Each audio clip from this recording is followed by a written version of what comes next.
As eleições municipais já estão próximas e as dúvidas de gestores e candidatos sobre as regras para o pleito surgem com mais frequência. A terceira edição do Pacto Institucional, evento realizado pela AMM no final de maio, contribuiu para esclarecer muitos questionamentos, aproximou o diálogo entre os gestores municipais e os órgãos de fiscalização e controle e levantou algumas dúvidas que vamos esclarecer agora.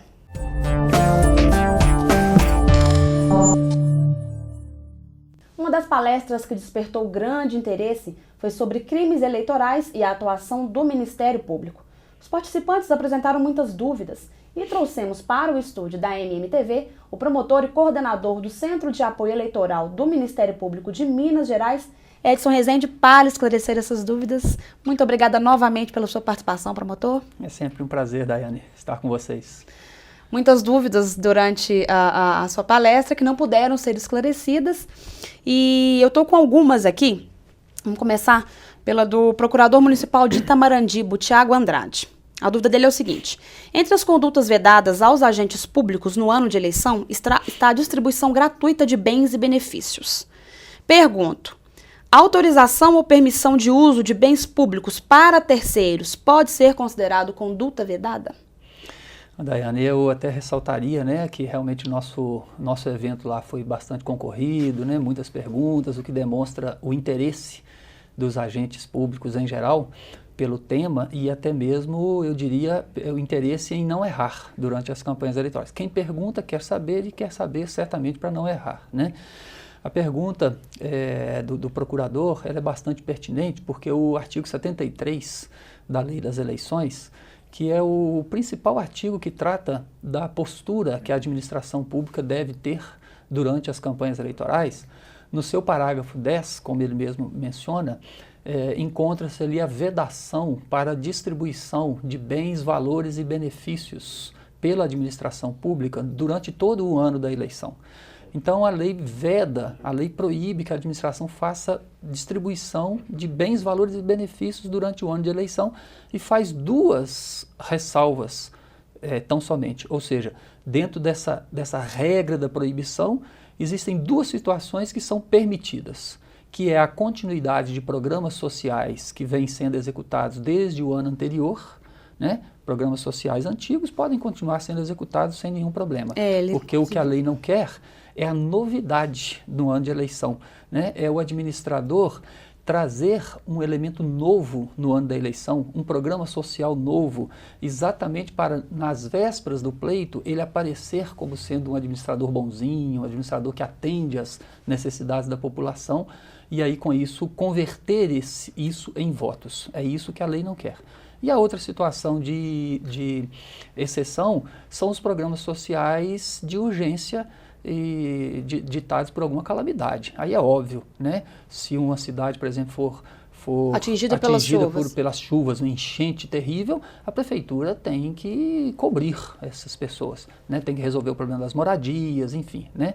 Então, programas sociais em continuidade e situação de emergência, de calamidade, são exceção à regra geral que proíbe. Mas o que ele está perguntando, na verdade, é se a administração pública pode não distribuir, doar bens, e sim emprestar bens, que é coisa diferente, né? O verbo é outro e a consequência é outra. Dentro desse parágrafo 10, não há proibição de emprestar, ceder. Mas há um outro dispositivo no próprio artigo 71, que é o inciso número 1, né, o primeiro inciso do artigo 73, diz que é vedado igualmente, com a mesma consequência, com a mesma pena, que é multa e cassação do candidato beneficiado, vedado usar ou ceder bens públicos, bens móveis, imóveis, um veículo, uma casa, ou seja, é conduta vedada. Se ele ceder para terceiros que estejam se candidatando ou não. Para um partido, né? Infelizmente é comum ainda a gente detectar, por exemplo, a prefeitura emprestar veículos para ajudar na campanha eleitoral de um determinado candidato, né? Ou emprestar, por exemplo, uma estrutura de palanque para um candidato da sua preferência fazer seus comícios. Não pode. Não pode, isso tudo é vedado, porque na verdade o artigo 73 nele todo né? Cada inciso cuida de uma particularidade, mas nele todo, o que ele quer dizer? A estrutura da administração pública é para atender ao público, atender o interesse comum, coletivo, e não para atender o interesse de um ou outro candidato. Ok, tá então a dúvida esclarecida do Tiago Andrade, procurador municipal de Itamarandiba. Tem outra aqui, que é assim: como um médico que é candidato deve se comportar em relação aos pedidos de receitas e consultas que automaticamente aparecem em qualquer visita domiciliar, mesmo que essa visita não esteja relacionada à campanha? Isso é natural na vida de um médico. É crime eleitoral? Olha, os profissionais que lidam com o público em geral têm que tomar um cuidado muito grande. A lei, obviamente, não vai impedir que o profissional continue exercendo a sua função. Quem é médico continua médico, quem é comerciante continua comerciante. Mas é preciso tomar cuidado porque o paciente, no caso do médico, eventualmente vai pedir alguma coisa de graça para aquele profissional. Se ele atende o paciente e cobra consulta, enfim, ele está exercendo a sua profissão e ninguém vai impedi-lo disso, né? A lei eleitoral não impede. O risco que ele vai correr é de eventualmente ele fazer uma consulta de graça, ele fornecer um remédio de graça, ele conseguir um exame de graça para a pessoa, porque aí ele estará dando alguma coisa, alguma vantagem para o eleitor, e estando em campanha eleitoral e ele estando pedindo votos, isso vai caracterizar compra de votos. Ainda que ele, né, já realizasse isso antes de ser candidato, a partir do momento que ele se torna um candidato, ele fica proibido. A gente costuma dizer que durante a campanha eleitoral não há espaço para a caridade, né, por parte dos candidatos. O candidato às vezes tem um histórico longo de caridade, pessoa envolvida com entidades sociais, né? Na época, né, isso, né, com essa ajuda, às vezes a pessoa é da Sociedade São Vicente de Paulo, é do Rotary, é do Lions, faz caridade a vida inteira, mas nesse período ele tem que interromper, ele tem que deixar que outras pessoas façam, porque certamente a sua caridade vai ser entendida como compra de votos. Ok, pode ser prejudicado. Pode ser prejudicado com isso. A Luciane Garcia, assessora jurídica do município de Lagoa Grande, pergunta o seguinte: a propaganda institucional da administração atual, acredito que seja durante o período eleitoral, pode ser mantida ou deve ser retirada? Nesse mesmo artigo 73, nós temos duas preocupações da lei com a publicidade institucional. Duas preocupações. Porque a publicidade institucional é aquela propaganda, diríamos assim, dos atos, programas e serviços da administração pública. A administração pode fazer e até deve, para informar o cidadão o que ela está fazendo em seu proveito, né? Mas no ano da eleição, a lei tem duas preocupações. A primeira delas é com os gastos que a administração pública vai fazer durante todo o ano da eleição, que não podem ser superiores ao que gastou no ano anterior, exatamente para evitar que a administração pública incremente a publicidade institucional, né? Não pode ser superior ao que gastou no ano anterior e nem superior à média dos últimos 3 anos. Então é preciso fazer essa conta. A administração pública tem que ir fazendo a sua publicidade institucional, tomando esse cuidado, de olho no passado, né? De olho no último ano ou na média dos últimos 3 anos. Essa é uma questão. A outra questão envolvendo a publicidade é a proibição que a lei dá de fazer publicidade institucional, seja ela qual for, nos 3 meses anteriores à eleição. Então, na verdade, no ano da eleição, a publicidade institucional só pode ser feita do dia 1º de janeiro até esse limite de 3 meses anteriores à eleição, que esse ano dá 7 de julho, né? Tendo em vista a eleição 7 de outubro. Então, até esse período a publicidade pode ser feita, dentro desse cuidado com o valor que vai ser gasto. Nos 3 meses anteriores à eleição, a publicidade não pode ser feita de forma alguma. Qualquer que seja o seu conteúdo, ela não pode ser feita. Há apenas uma exceção, que é para situações também de emergência, mesmo assim mediante autorização da Justiça Eleitoral. Por exemplo, a administração pública terá que fazer uma campanha para vacinação de um surto, de uma gripe que surgiu. Então ela tem que fazer a campanha chamando as pessoas para essa vacinação, ela então pede à Justiça Eleitoral e a Justiça Eleitoral, entendendo que é caso de urgência, autoriza. Entendi. Tirando isso, a publicidade não pode ser feita. Mas a preocupação dela, eu percebo, é com aquela publicidade que está feita hoje, por exemplo, está nas ruas, por exemplo, um outdoor da administração, né, da administração, anunciando qualquer coisa da administração, colocado hoje, portanto, possível, permitido, mas que, se não retirado, ele entra no período da vedação. No dia 10 de julho, por exemplo, o outdoor continua lá. Então, se ele continua lá, ele está fazendo publicidade institucional dentro do período proibido. O que a administração tem que fazer? Ela tem que retirar toda essa publicidade que está colocada mediante cartazes, faixas, placas, outdoors, né? Tem que retirar antes desse período da vedação, ou seja, até o dia 7 de julho, a administração tem que limpar toda essa publicidade. Mas então a publicidade que já está hoje no outdoor, nos cartazes, elas podem permanecer até 7 de julho? Até 7 de julho. Exato. Passou disso, já pode ser considerado um crime eleitoral? Já é uma conduta vedada. Ok. Bom, o artigo 73 está dando bem o que falar, porque tem outra pergunta aqui sobre o artigo 73. O Tiago Andrade de Itamarandibá, procurador de Itamarandibá. O que se deve entender por entidade nominalmente vinculada a candidato? Nós comentamos aqui o artigo 73, parágrafo 10, né, que veda a distribuição gratuita pela administração pública. E na sequência, no parágrafo 11, a lei diz que esses programas sociais da administração pública que, estando em continuidade, podem ser executados no ano da eleição. Imagine um programa social de distribuição de leite em pó que existe há 5 anos. Né? Está sendo executado, foi executado o ano passado, pode ser executado esse ano. No parágrafo 11, a lei está dizendo que esse programa social, que eventualmente não é executado diretamente pela administração, mas por intermédio de alguma entidade, né? É muito comum a prefeitura subvencionar uma determinada instituição para essa instituição fazer o papel que é dele, poder público, né? Então nós temos muitas situações assim. Como se ele delegasse, né, para uma instituição fazer algo que seria naturalmente dele. Isso até é possível, não há problema algum, até porque as ONGs existem aí para isso, né? Para cumprir um papel que seria do Estado. A sociedade civil cumprindo um papel que é do Estado. Isso é possível, essa parceria da sociedade com o Estado, né? com a administração pública.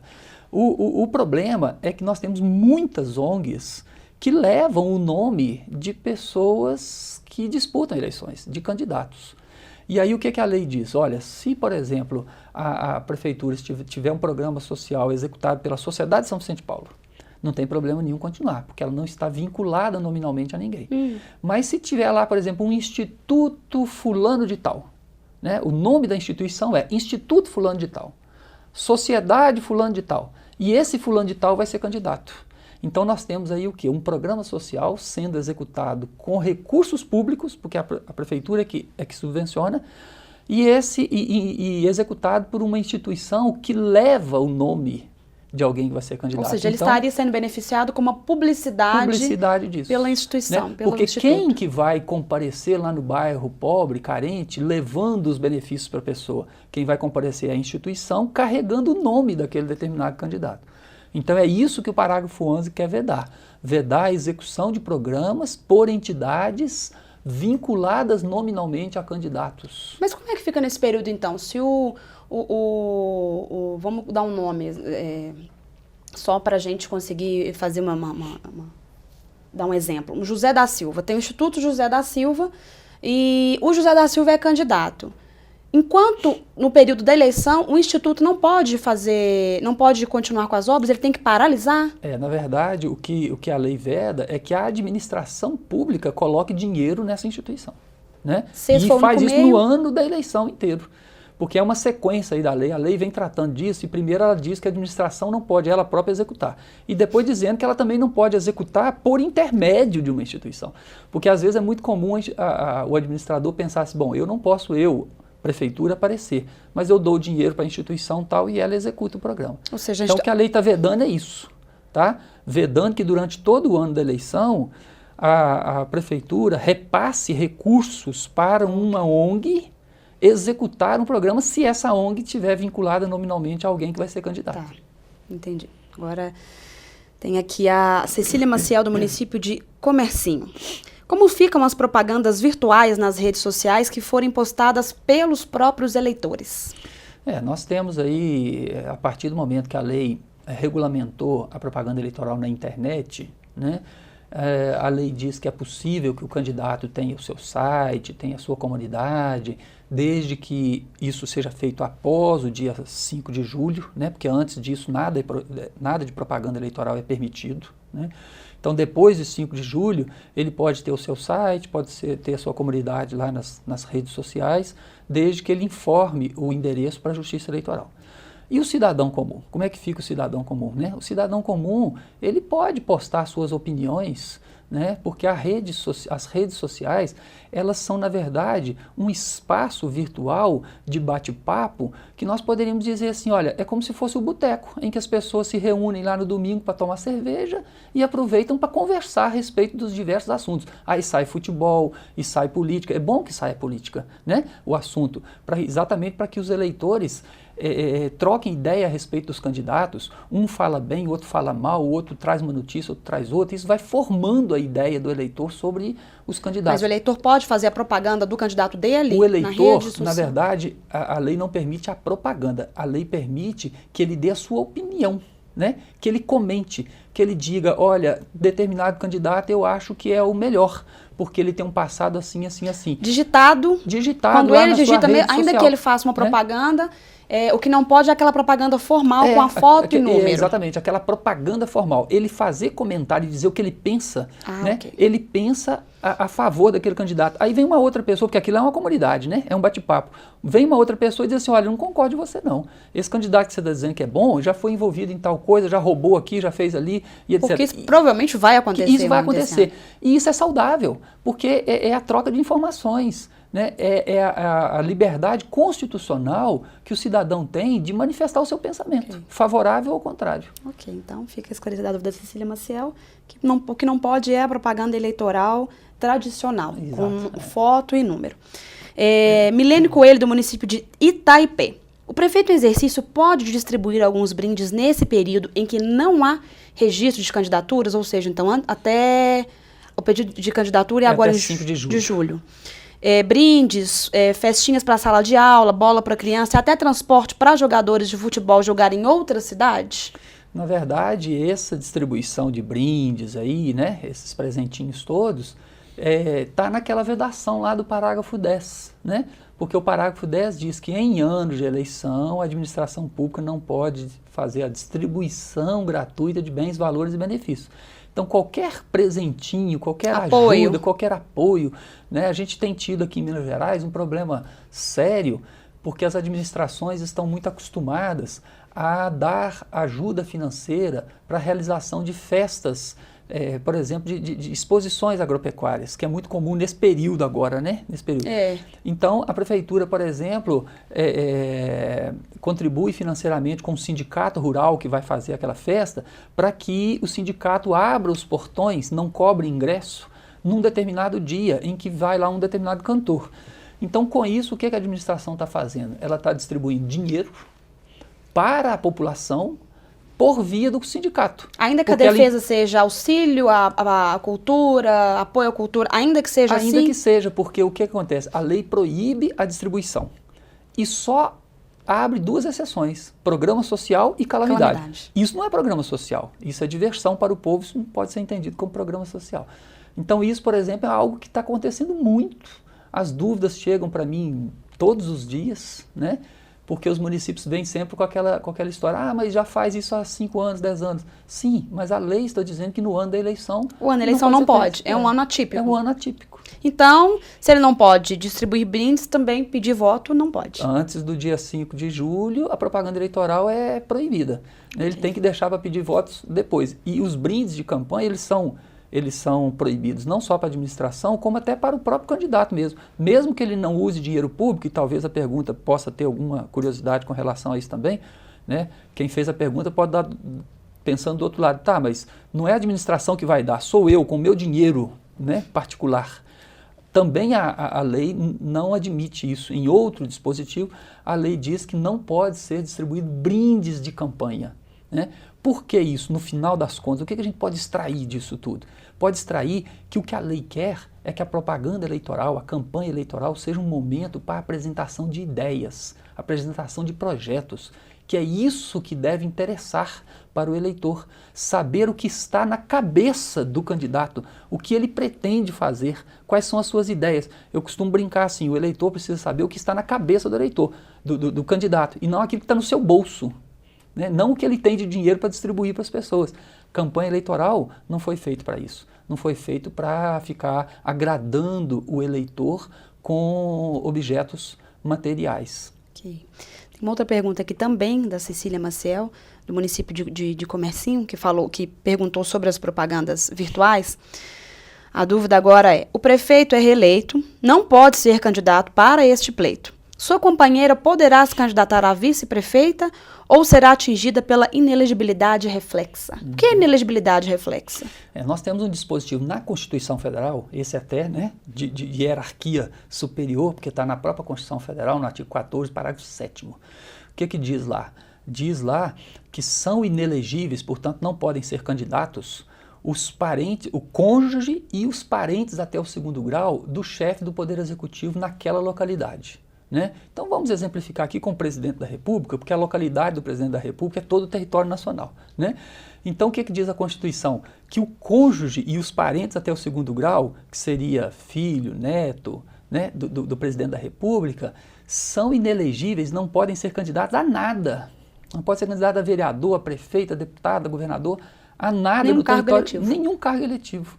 Ela é chamada de inelegibilidade reflexa porque é uma inelegibilidade que não decorre de uma conduta ou de uma situação da própria pessoa, e sim de um parente seu ou do seu cônjuge. Né? Então, em razão do fato de o meu parente ser presidente da República, eu não posso ser candidato, por isso é reflexa.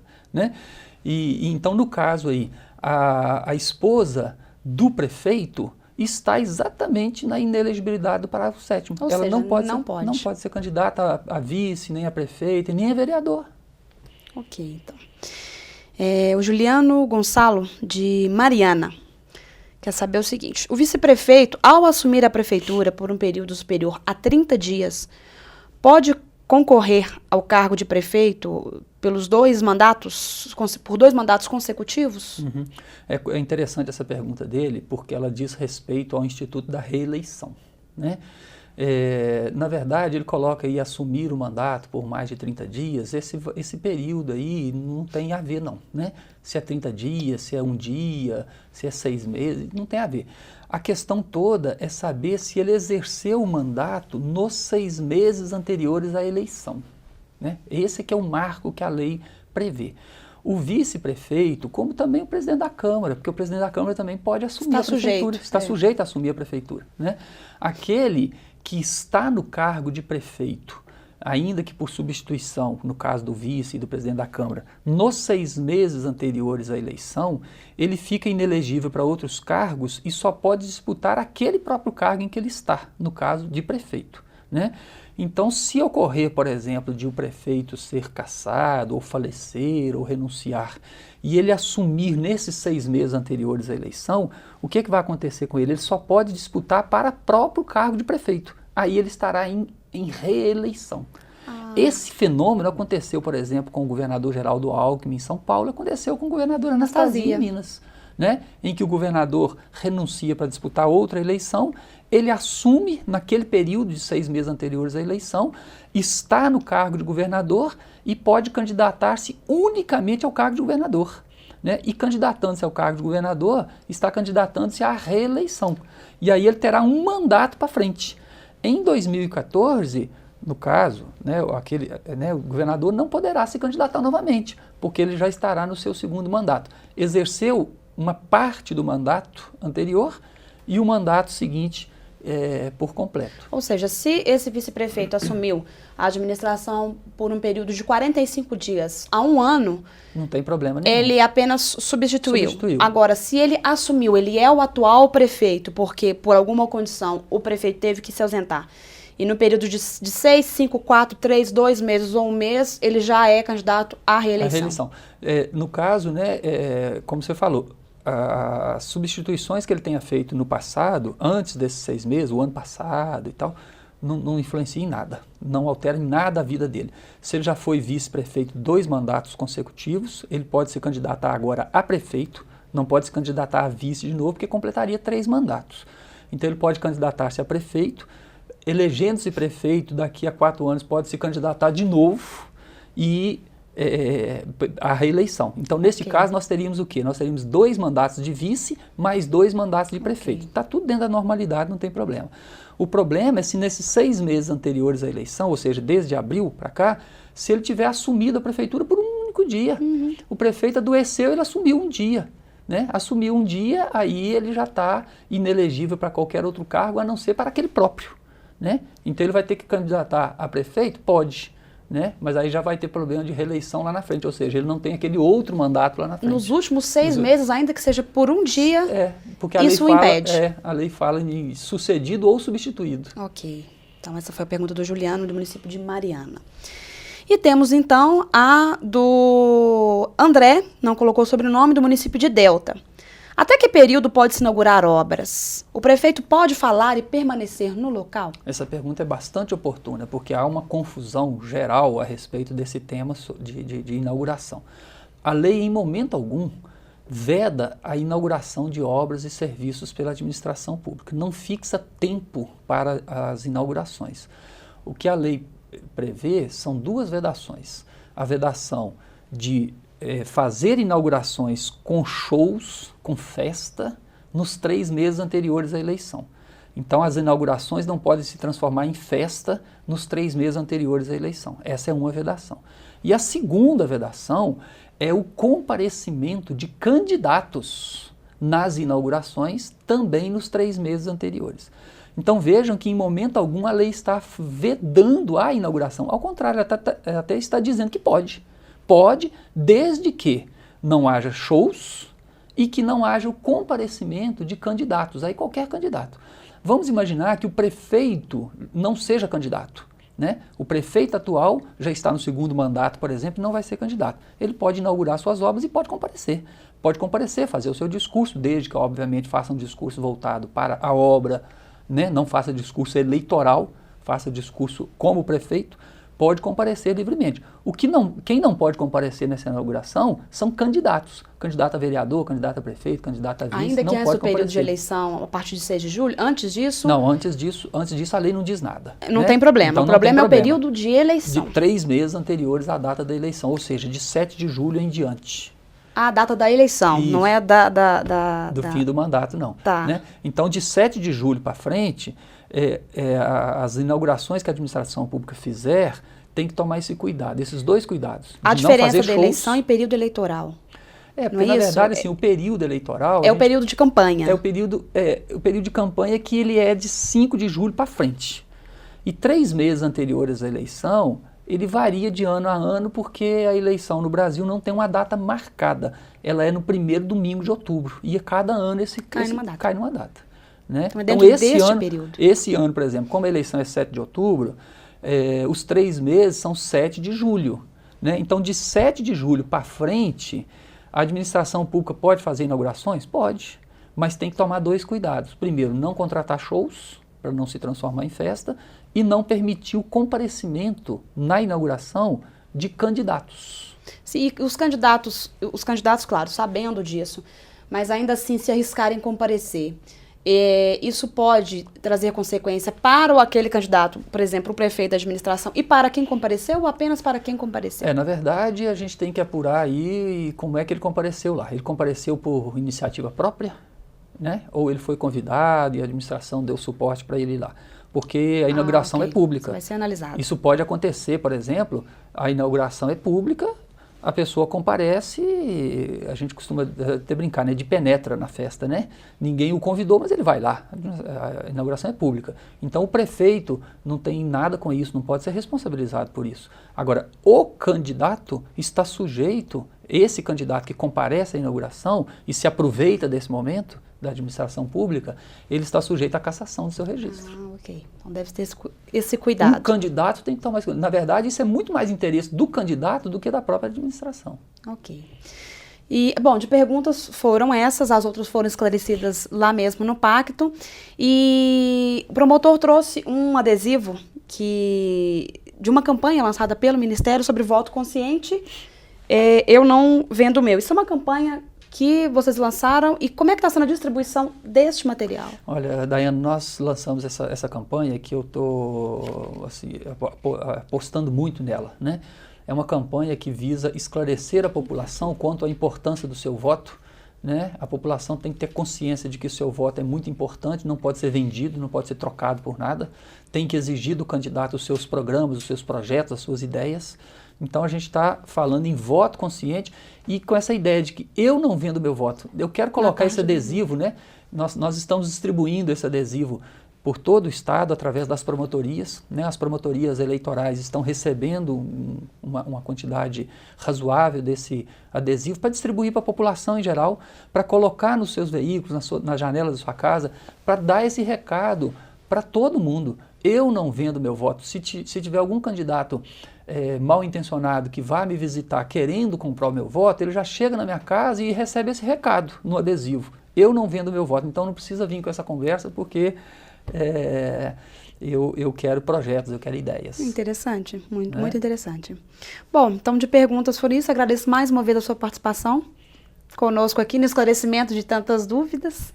Eu que agradeço, Daiane, viu, o seu convite, né, a oportunidade de vir para esclarecer, porque como eu tenho te falado, né, o desejo do Ministério Público é que candidatos, partidos e especialmente o eleitor estejam orientados sobre o que pode e o que não pode ser feito na crença que nós temos, na crença inafastável que nós temos, de que as pessoas esclarecidas tendem a evitar o erro.